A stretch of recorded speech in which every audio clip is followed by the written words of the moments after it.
सो एक न्यूमेरिकल हम लोग और करेंगे। क्वेश्चन है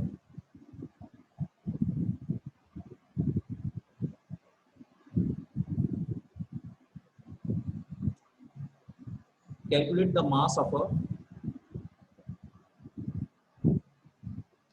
calculate the mass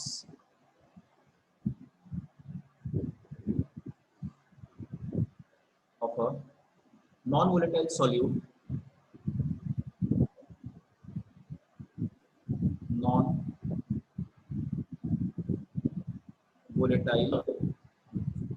solute molar mass given है इस सॉल्यूट का 40 ग्राम पर mole to be dissolved in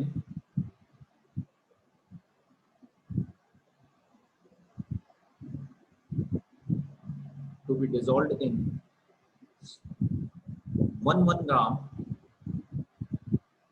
of octane to lower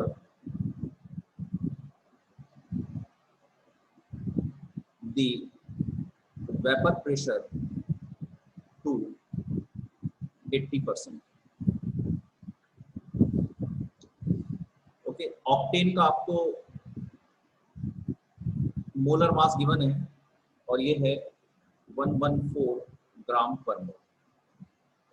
ठीक है, आपके पास 2 मिनट का टाइम है, इसको सॉल्व करो, नहीं तो फिर मैं बताऊंगा।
Okay, if you are able to solve last 30 seconds,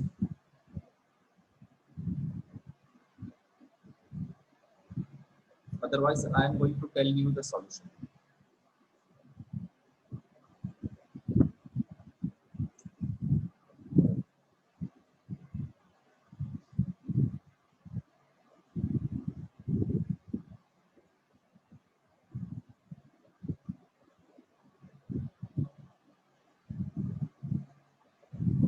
okay, 30 seconds over. देखो, ये बोल रहा है कि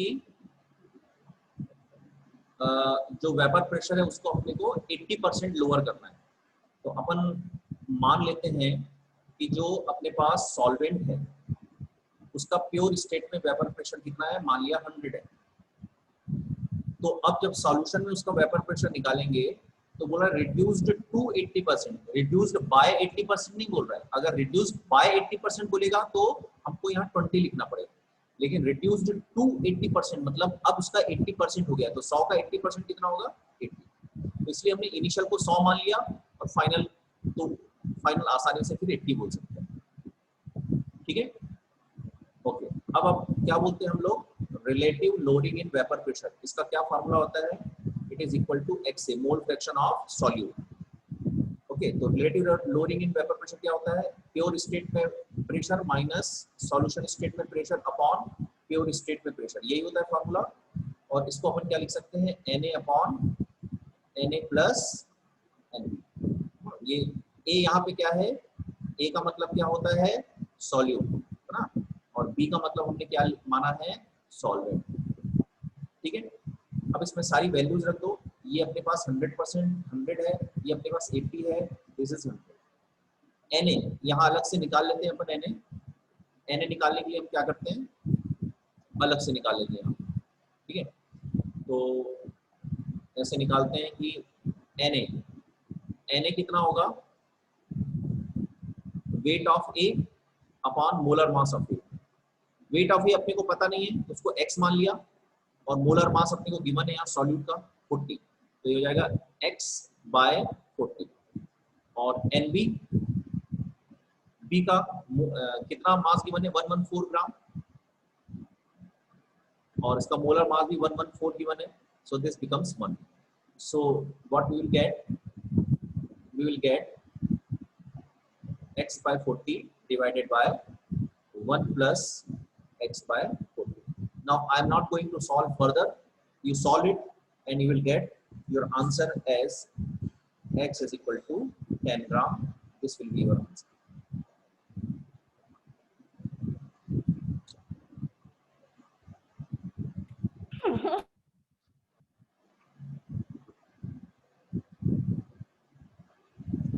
So am I clear up to now?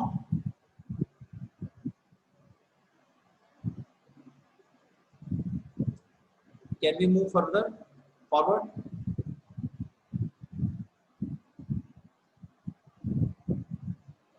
uh, 8 gram is not the correct answer. Okay, so we move forward. Let us take one more question.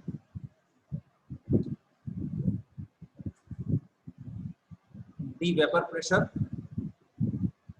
of pure water is of pure water is 12.3 kilopascal at 500 Kelvin. Find the vapor pressure of the solution. Find the vapor pressure of the solution containing 1 mole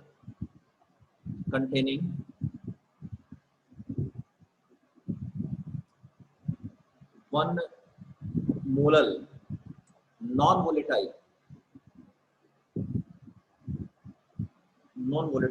solute.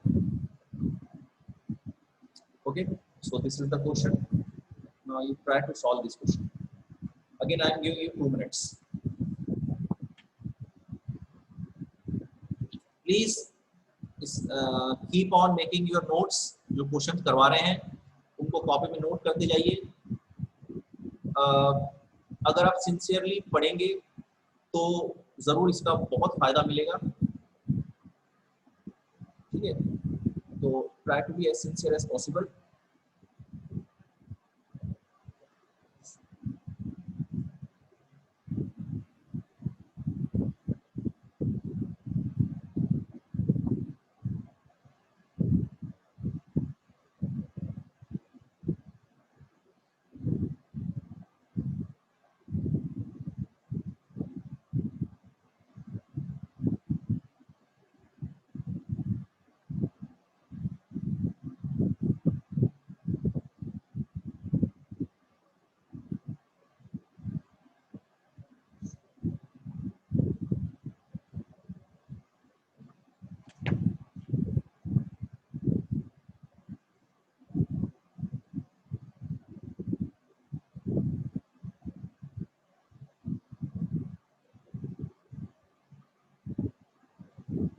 Thirty seconds more.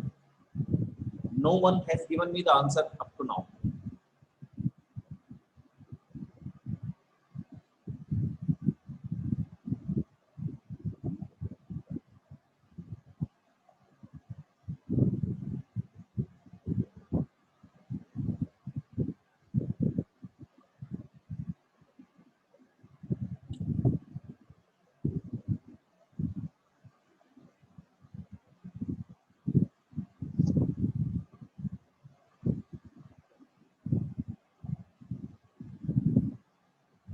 Okay, so I move forward because I think no one is giving me the answer. जो कर रहे हैं वो करते रहे solve, जो नहीं बन रहा है वो लोग यहाँ लिखें। देखो क्वेश्चन में गिवन है vapour pressure of pure water is 12.3 kilo pascal, मतलब PV naught is equal to हो गया 12.3 किलो पास्कल। पीवी नॉट क्यों हुआ? क्योंकि बी को अपन ने क्या माना है? सॉल्वेंट। तो सॉल्वेंट यहाँ वाटर है, पीवी अपने को निकालना है, ठीक है। Find vapour pressure of the solution. अब ये सॉल्यूशन किस टाइप का है? 1 मोलल। मोलेलिटी क्या होती है? 1 मोलल का मतलब क्या होगा? 1 मोल सॉल्यूट है इन 1 kg सॉल्वेंट, यही मतलब होता है। 1 kg को अपन 1000 ग्राम भी लिख सकते हैं सॉल्वेंट का। आपको पता है, तो आपको पता है कि जो relative lowering in vapour pressure होता है it is equal two moles of x. तो एक्स से निकालना है, एक्स से कैसे निकालेंगे? Na upon Na plus Nb। इसी तरह से अपन एक्स से निकाल सकते हैं। नाउ Na कैसे निकालेंगे? ये तो हो जाएगा अपने पास Pb not minus Pb upon Pb not. Okay, अब Na कैसे निकालेंगे? तो फिर से यहाँ से अलग से निकाल लें अपन, ठीक है, यहाँ से अलग से निकाल लें।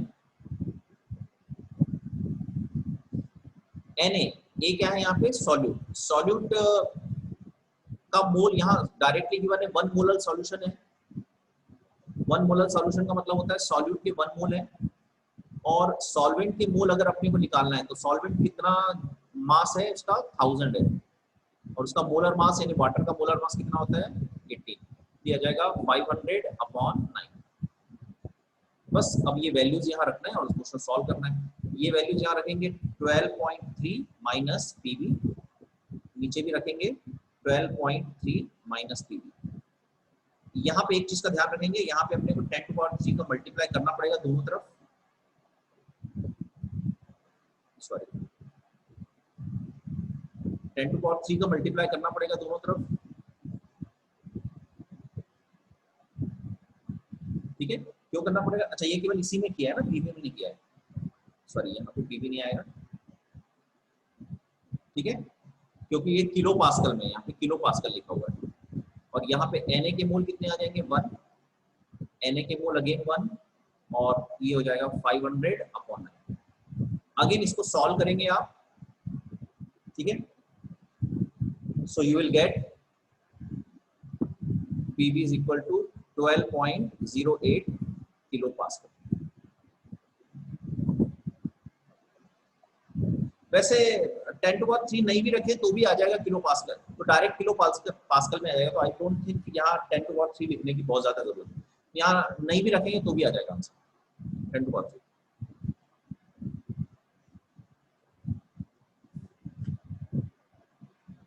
ठीक है।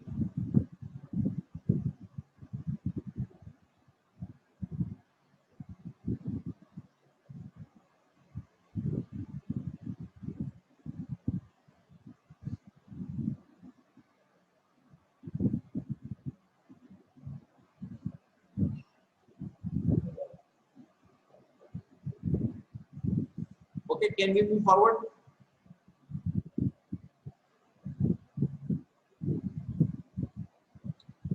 So we are moving forward, okay.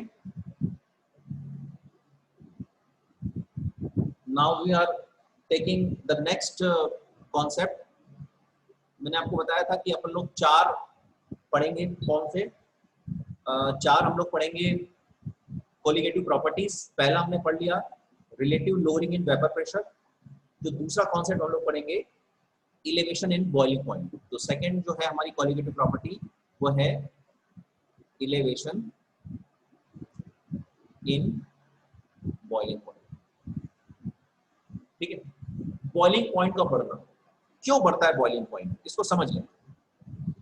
जब हम लोग एक सॉल्यूशन में नॉन वोलेटाइल सॉल्यूट डालते हैं, एक लिक्विड में नॉन वोलेटाइल सॉल्यूट डालते हैं, तो इस सॉल्यूशन का वेपर प्रेशर लिक्विड के मुकाबले बढ़ता है या कम होता है? ऑब्वियसली कम होता है, ठीक है, वेपर प्रेशर कम होता है। अगर वेपर प्रेशर कम हो रहा है मतलब वेपर्स कम बन रही है। अब जब अपन इसको गर्म करना चालू करेंगे, हीट देना चालू करेंगे, तो ऑब्वियसली कम वेपर बनने से इसका बॉइलिंग पॉइंट जहां पहले आ रहा था, जो प्योर स्टेट में आ रहा था, अब उसकी जगह कुछ ज्यादा टेम्परेचर देने पर आएगा, क्योंकि वेपर्स इसकी कम बनने में एक तरह से बॉइलिंग पॉइंट इसका बढ़ गया। जिसकी वेपर ज्यादा बनती है उसका बॉइलिंग पॉइंट कम होता है, जिसकी वेपर कम बनेगी उसका बॉइलिंग पॉइंट ज्यादा हो जाएगा। तो प्योर स्टेट में लिक्विड का बॉइलिंग पॉइंट जो भी था, अब जब सॉल्यूशन बना लिया तो वेपर कम बनने लगी, वेपर कम बनेगी तो मतलब बॉइल करना इसको मुश्किल होगा, मतलब बॉइलिंग पॉइंट इसका बढ़ जाएगा। ओके, तो बॉइलिंग पॉइंट बढ़ जाता है। इसको कैसे पता करेंगे? तो इसको थोड़ा सा एक ग्राफ से हम लोग समझ लेते हैं। मान लिया अपने पास इस तरफ हमने प्रेशर को शो किया, ठीक है, इस तरफ हम टेम्परेचर को शो कर रहे हैं। तो ये हमारे पास वेपर प्रेशर है, ये हमारे पास टेम्परेचर। मान लो ये एटीएम है, ठीक है, अपन ने एक यहां से एक लाइन ड्रॉ कर ली है। मान लिया ये लाइन जो है, ये जो लाइन ड्रॉ किया है ये 1 एटीएम की, 1 एटीएम वाटर का, 1 एटीएम जो है प्रेशर है जिसपे वाटर बॉईल होता है। 1 एटीएम हमारे जो है हम रखते हैं, रहता है जनरली। यहाँ से जो एक लाइन ड्रॉ हमने की है, ये मान लिया वाटर का बॉइलिंग पॉइंट, प्योर स्टेट, ठीक है। अब जब मतलब ये बॉइलिंग पॉइंट, ये बॉइलिंग पॉइंट, ठीक है, तो यहाँ पे हमने रख दिया TB naught, boiling point of water है। इसके लिए हम देख रहे हैं ग्राफ, एग्जांपल के लिए वाटर के लिए देखो। अब होता क्या है कि अगर मान लिया हम यहाँ पर प्रेशर भी कम, ये जो वेपर प्रेशर है वो 1 एटीएम नहीं है, क्योंकि जैसी वेपर प्रेशर, आपको बॉइलिंग का मतलब पता है ना, what is the definition of boiling? The boiling is that state in which vapor pressure of a liquid becomes equal to vapor pressure of equal to atmospheric pressure। जैसे ही इसका vapour pressure atmospheric pressure के equal हो जाता है, boiling start हो जाती है। ये बॉइलिंग की डेफिनेशन। तो वेपर प्रेशर जब वाटर का वेपर प्रेशर 1 एटीएम हो जाएगा तो बॉइलिंग स्टार्ट हो जाएगी। तो शुरू में जब टेम्परेचर हम कम रखते हैं तो वेपर प्रेशर कम होता है, धीरे धीरे वेपर प्रेशर बढ़ने लगता है। तो ये वेपर प्रेशर बढ़ रहा है, तो देखो ये बढ़ने लगा वेपर प्रेशर, और जब यहाँ पे पहुंच जाता है तो बॉइलिंग स्टार्ट हो जाती है। इतनी बात समझ में आ रही है? फिर और बढ़ाते हैं, वेपर बनने लगती है, समझ आया? यहाँ पे बॉइलिंग स्टार्ट होती है। अगर हम इतना ही टेम्परेचर, ध्यान से देखना, इतना ही टेम्परेचर, ये जो भी टेम्परेचर है T, इस टेम्परेचर पर अगर हम देखें तो इतनी वेपर प्रेशर है किसका? प्योर सॉल्वेंट का। ये किसका ग्राफ है? प्योर सॉल्वेंट का। यहाँ पे वाटर लिया है। अब मुझे ये बताओ कि अगर हम वाटर में नॉन वोलेटाइल सॉल्यूट मिला देंगे तो इसी टेम्परेचर पे जो वेपर प्रेशर प्योर स्टेट में था उससे कम मिलेगा ना, तो यहाँ होगा। अब अगर हम टेम्परेचर बढ़ाएंगे तो टेम्परेचर बढ़ाने पर ये जो 1 एटीएम पहुंचेगा, ये 1 एटीएम यहाँ पे पहुंचेगा। तो अब ये जो बॉइलिंग पॉइंट है, ये जो बॉइलिंग पॉइंट है, ये किसका हो जाएगा? यहाँ पे टीबी ऑफ सॉल्यूशन का।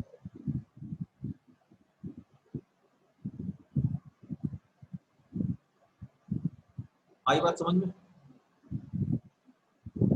M I clear? ये किसका ग्राफ है? सॉल्यूशन। Am I clear? समझ में आया क्या लोगों को? ओके, तो ये जो डिफरेंस है यहाँ पे देखो, ये वाला जो डिफरेंस है, ये जो डिफरेंस यहाँ पे बना, ये जो डिफरेंस, ये डिफरेंस जो है, this is called delta T. ये बॉइलिंग पॉइंट बढ़ गया,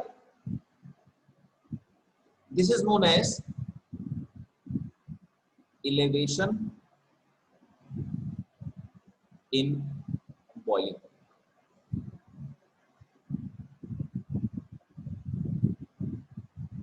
Okay. Experimentally,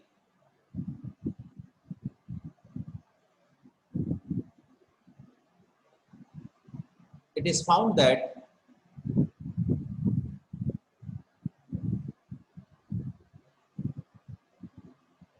इसको अपन क्या बोलेंगे, elevation in boiling point. Elevation in boiling point is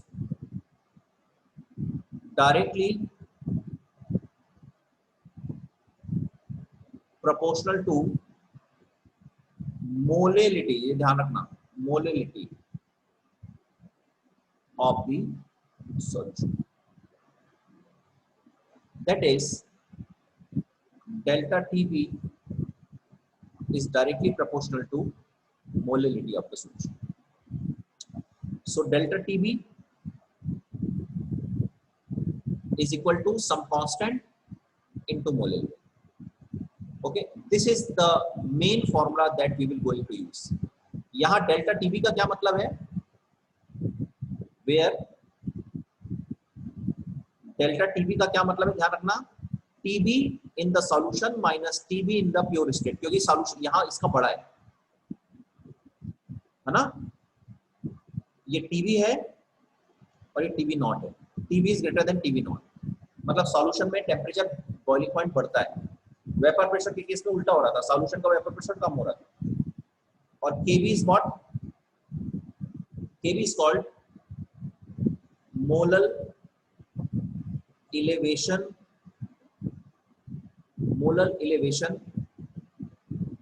constant. इसको ग्रीक लैंग्वेज में एब्यूलियोस्कोपिक कांस्टेंट भी कहते हैं. ठीक है, इतनी बात समझ में आई क्या? अगर इतनी बात समझ में आ गई तो हम लोग आगे बढ़ सकते हैं. कोई भी चीज जो इसमें समझ में नहीं आई हो आप मुझे बता सकते हैं.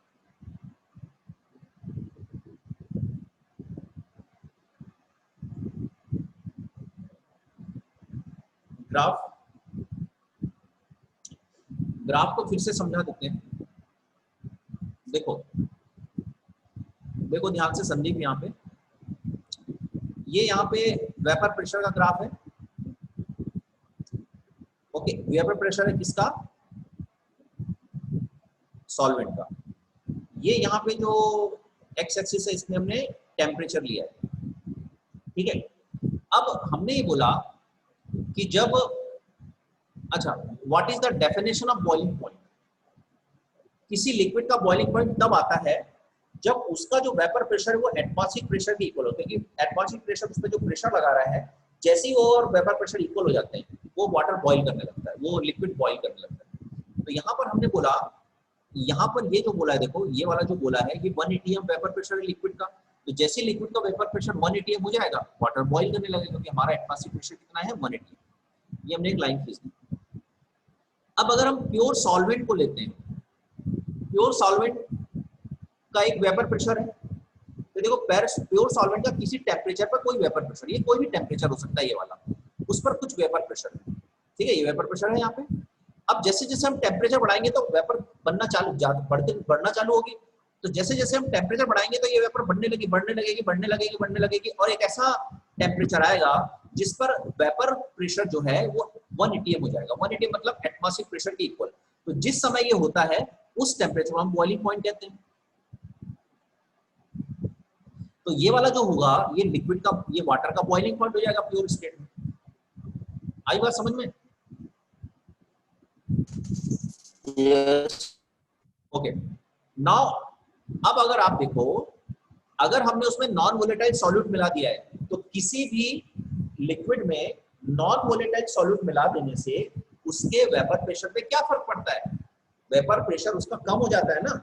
तो पहले इस टेम्परेचर पे हमने यहां से स्टार्ट किया, मान लिया, तो तो पहले इस टेम्परेचर, ये मान लिया रूम टेम्परेचर है तो रूम टेम्परेचर से स्टार्ट करें। तो इस टेम्परेचर पे पहले प्योर स्टेट में वेपर प्रेशर कितना था, इतना। तो जब सॉल्यूशन बनाएंगे तो वेपर प्रेशर क्या हो जाएगा, कुछ कम हो जाएगा ना, तो यहाँ होगा। अब जब यहाँ हो जाएगा, ये वाली बात समझ में आई। यहाँ से स्टार्ट क्यों कर रहे हैं हम लोग, कौन ने पूछा था, संदीप? नहीं आई, नहीं आई। लिख के बताओ।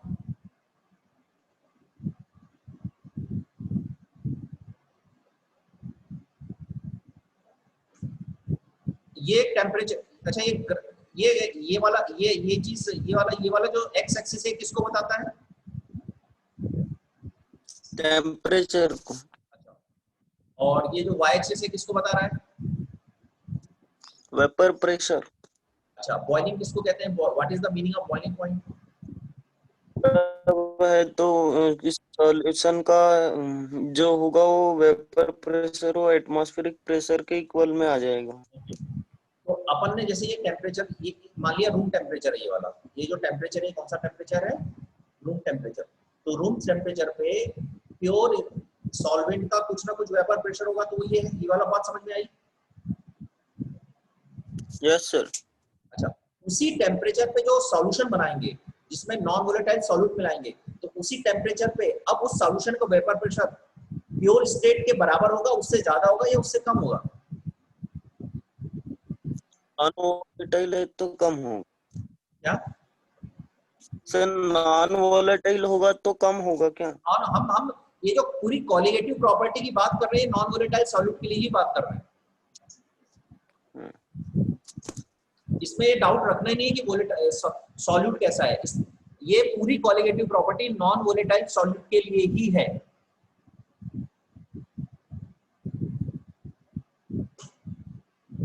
आई की बात समझ में?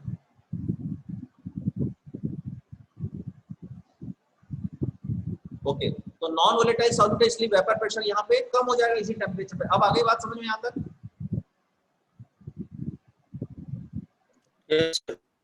तो अब यहाँ से जब अपन टेम्परेचर बढ़ाना चालू करेंगे तो जो प्योर स्टेट का वेपर प्रेशर उससे कुछ कम कम बढ़ना चालू होगा, और जो यहाँ पहुंचेगा बॉइलिंग पर, जब 180 प्रेशर हो जाएगा, वो कुछ ज्यादा टेम्परेचर पे पहुंचेगा। तो ये सॉल्यूशन का टेम्परेचर बॉइलिंग पॉइंट हो गया, ये प्योर स्टेट का बॉइलिंग पॉइंट हो गया।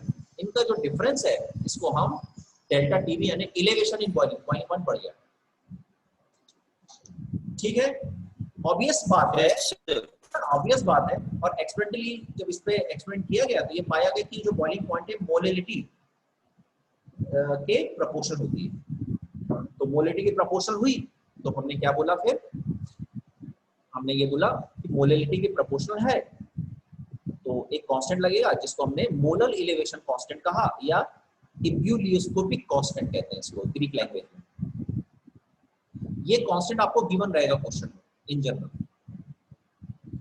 तो क्या यहाँ तक क्लियर है?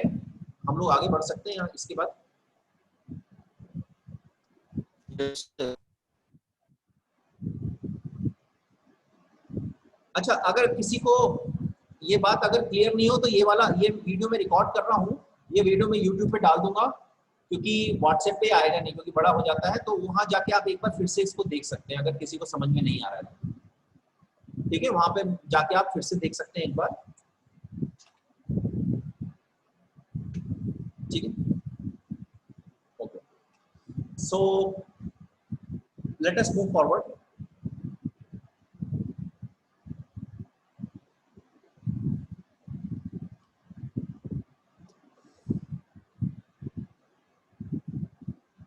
Unit of KB,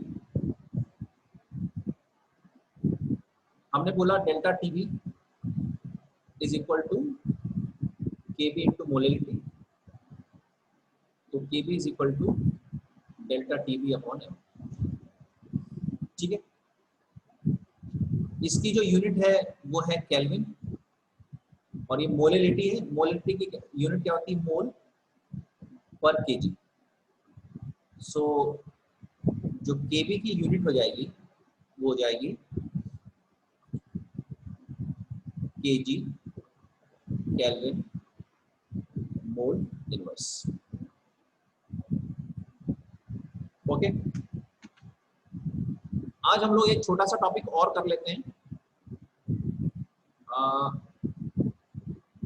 time I think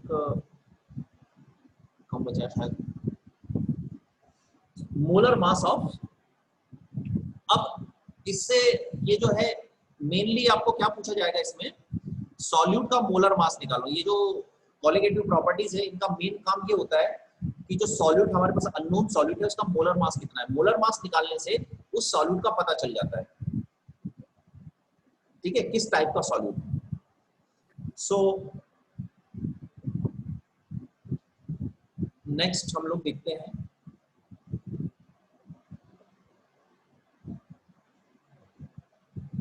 calculation of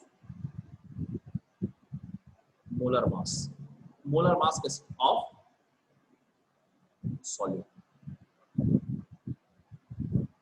solute का मोलर मास को हम लोग एमए से शो करेंगे, ठीक है।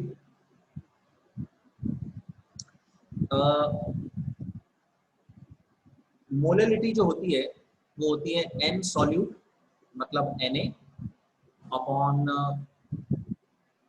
Weight of the solvent in KG, है ना। ए फॉर यहाँ क्या है, ए किसके लिए यूज हुआ है, सॉल्यूट के लिए, बी किसके लिए यूज हुआ है, सॉल्वेंट के लिए, ना ये हमने पहले क्लियर कर दिया।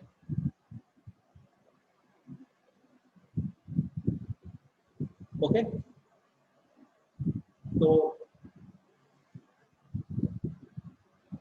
यहां पर हम इसको ऐसा बोल सकते हैं, इसको बोल सकते हैं given weight of solute upon molar mass of solute, ठीक है। और यह हो जाएगा गिवन वेट ऑफ सॉल्वेंट, ऐसा हो जाएगा मोलैलिटी। तो molar mass of solute is equal to क्या हो जाएगा, weight of solute upon weight of solvent into molality, ठीक है। यहाँ तक समझ में आ गया, क्लियर है।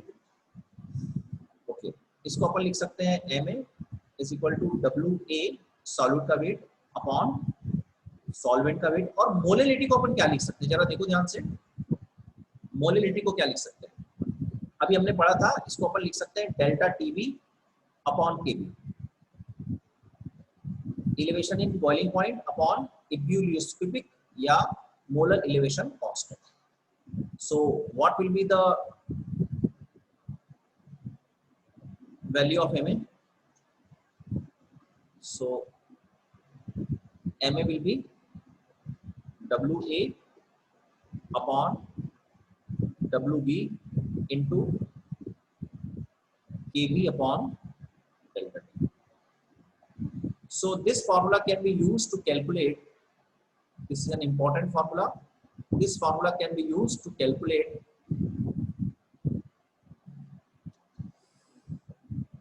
molar mass of solute. यहां तक क्लियर है क्या,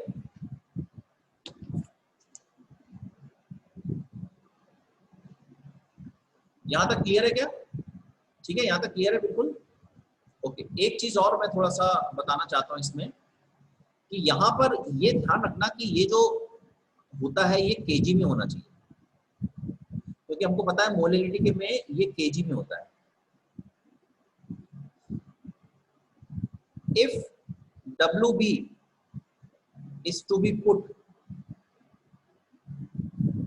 in ग्राम, अगर ग्राम में पुट करना है तो क्या करना पड़ेगा, Ma इज इक्वल टू, देखो ये केजी में है, ठीक है, अगर यहाँ ग्राम में रखना है तो इसको क्या करना पड़ेगा, 1/1000 kg करना पड़ेगा। अगर ग्राम में रखना है तो ये 1000 का मल्टीप्लाई ऊपर हो जाएगा, WA to KB upon WB into, यहाँ पे ये जो WB होगा इन ग्राम हो जाएगा। क्या ये वाली बात समझ में आ गई सबको, ये वाला फार्मूला समझ में आ गया।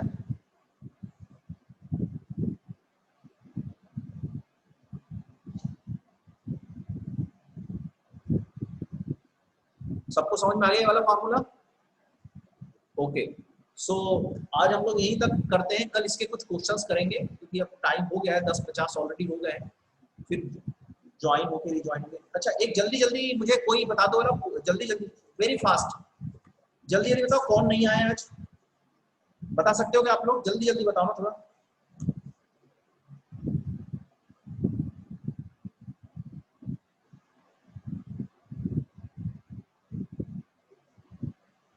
थोड़ा जल्दी जल्दी बताओ ना कौन नहीं आया। अंजलि, आदर्श, आदर्श, हाँ लिख के बता दो जल्दी से, जिसको याद हो रहा है जल्दी। सभी सभी लोग देख लो एक बार कौन कौन नहीं आया, जल्दी से बता दो। अंजलि और आदर्श, और जल्दी बताओ। ध्रुव आया क्या? ध्रुव, ऋतु, ऋतु नहीं आई है? यस सर, मैं आया हूँ। अच्छा ओके, ऋतु, यश, ऋतु, यश, अक्षिता। ओके, तो 1 2 3 4 5 लोग ही आए। ओके, बाय बाय, बाकी कल करेंगे। Bye sir. आज फिजिक्स की क्लास लगेगी है ना, कल मिस्टेक हो गई थी थोड़ी, वो मैंने 10th की क्लास ले लिया था आपकी जगह, तो आज लगेगी क्लास टाइम पे फिजिक्स की। ठीक है, बाय। ये वाला रिकॉर्डिंग ये मैंने रिकॉर्ड किया है, इसको मैं यूट्यूब पे डाल दूंगा, जिसको देखना है वो देख लेना, ठीक है, बाय।